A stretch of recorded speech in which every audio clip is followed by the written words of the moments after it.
we would have to take it to get incinerated. And What if it was like, say, on carpet? What do you do with the carpet, or how do you remove that? You just tear it out?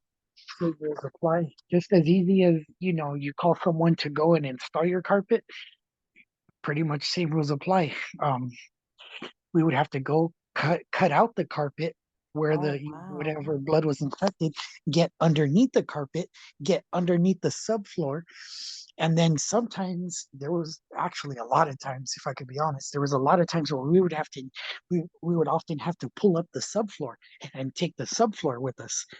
And there's a Damn. lot of floors that are, linoleum or tile or It would whatever. go through all of it would bleed through all of that. That's crazy. Yeah, correct. So there was a lot of times where we would even have to pull up cement flooring because it went that deep, you know. So Wow. we would take however much it is till we get to the bottom. We would start Mhm. off on the carpet, pull up the carpet. If there was still biohazard, we would pull up the subfloor until we get all of the biohazard completely removed. Wow. Mm. That's crazy. And I know you said, with the trains and the train tracks, like, well, obviously they would throw themselves on the train tracks and the train would just run them over, right? Would the body just, like, the way you see it, would it just cut it? I mean, I'm just trying to picture, like, would it just cut into pieces, like, some carne asada toda bien picada, or how? Um, Interesting that you mentioned that. There's there's multiple ways that people would try to commit suicide by train. Of course, the main way was they would lay on the tracks, and Mhm. then basically, the train would then run the body over, and those trains go very, very fast. Let me tell you, and Mhm. basically those trains would pretty much grind the body like a cheese grater, so to say. Ooh, Yeah, I'm over and here thinking carne asada chopped up. I mean, that's what it looks like at the end. And I'm not gonna lie. Um, but yes, the train would pretty much grind the body like a cheese grater. So that's what would cause so much that we would have to clean up underneath the train. And like I said, we would be there for 12, 13 hours sometimes picking up Mhm. um, brain matter, skull matter, um, you Just name it, pieces. just pieces, piece by piece. Yes. Dang, that's crazy. I know at one point, obviously prior to doing this episode, you had mentioned to me that you would literally, with well, not with your bare hands, you would wear gloves, but you would pick up pieces of brain, and you would pick up a finger and a hand. And I mean, I can't. See, that's one thing I couldn't do. I don't know. That's insane. Yeah, we would get, different pieces of the body. And, you know, like I said, you have to get used to seeing those things. You have to get used to the smell. You have to get used to stomaching it, so to say, Yeah, because one of not every those. yeah, not everybody has, the stomach to see, to smell those type of things. A lot of people get grossed out, you know. Yeah, of course. But yes, we would, like you mentioned, we would get, a finger, an arm, a leg. And You can so, okay, because obviously, and I have this question. I know a lot of people listening probably have the same question, is the body, you're not in charge of taking the body to the funeral home or to the coroner or anything, right? You're just in charge of cleaning the aftermath. Like you said, the crime scene, the blood, so let's just say, right, the coroner came out to the crime scene, they took the body, and then once you guys came out to clean up, you found fingers and hands. And what do you do with those body parts? same rules apply. We would take them, place them in our, biohazard containers, take them with us to get incinerated. And like you mentioned, the coroner, uh, pretty much there was a lot of times where the coroner would go pick up the body, and pretty much that's all they do. for the most part, the coroner, and a lot of people don't know this, but the coroner would make my job a living hell, so to say, because they would get the body, and most of the time they would, because coroners are very messy. A lot of people Yeah, don't know they that. are. No, I And know that. yeah, so a lot of people don't know, but coroners basically they get the body and they drag the body, which causes which causes pretty much the blood to go pretty much everywhere. So That there was part I didn't know. I didn't mean to cut you off, but I swear to you, I did not know that. I thought they were better than that because one thing that a lot of you listeners have to understand is with the funeral home, we have the utmost respect. I think we have more respect for the dead than we do the living. We make sure they're properly secured when we, take them in a gurney. We make sure they're covered properly. We give them that last like honor walk as we call it, you know we talk to them, as crazy as it may sound, we talk to them while they're being embalmed, while they're being dressed, casketed. When I used to do their hair and makeup, I would talk to them and, Mrs. Johnson, you look so beautiful. I hope and I pray that you're resting and you found your peace and, so on and so forth. And it's insane to hear you say that the coroner would drag a body. And yes, I can vouch for at least the Los Angeles coroner. I have no shame in saying this.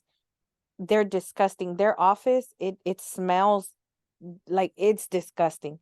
It's nothing compared to other offices here in SoCal that I've gone to actually remove a body that are very clean, but honestly, LA, maybe because it's one of the busiest, I want to give them the benefit of the doubt and say that that's why it's very disgusting there. But that's insane that you say they drag the body, which in turn would make a bigger mess for you guys to have to clean. correct because we would pull up to the crime scene, and it would pretty much be a double mess. Like you said, we would have to clean up the coroner's mess plus the actual crime scene. So there was a lot of times where we would have to pick up coroner's gloves, just stuff that they Oh leave wow. behind. Yeah, Sucios. Like your yeah, ex, sucios. pretty much. But yeah, coroners are very messy. Their job is just to pretty much go get the body out of there as quickly as possible so that we can go in, the biohazard technicians can Clean up. uh, clean up and allow us to do our job. Going back to what you said about, when you do find body parts, I would think that the coroner or the family. But I mean, then again, if you think about it, and correct me if I'm wrong, but um if the body's in pieces, there's no way to view them, right? Because what I was gonna ask you is, but what if the family wants to view and they tell you, or not tell you, but they tell us, the funeral directors, like, hey, what's going on?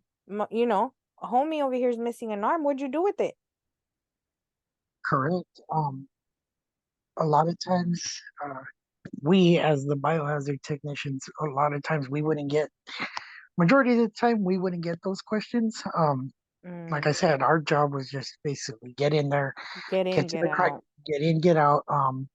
Yeah, so those questions, we rarely got those questions. But one thing that I do would like to share is, like I said, our job was not just to go clean up the crime scene and get out of there. No, um, a lot of times we would get affected by cleaning Mm, up a crime scene. A lot of people don't think that it affects us. It really does.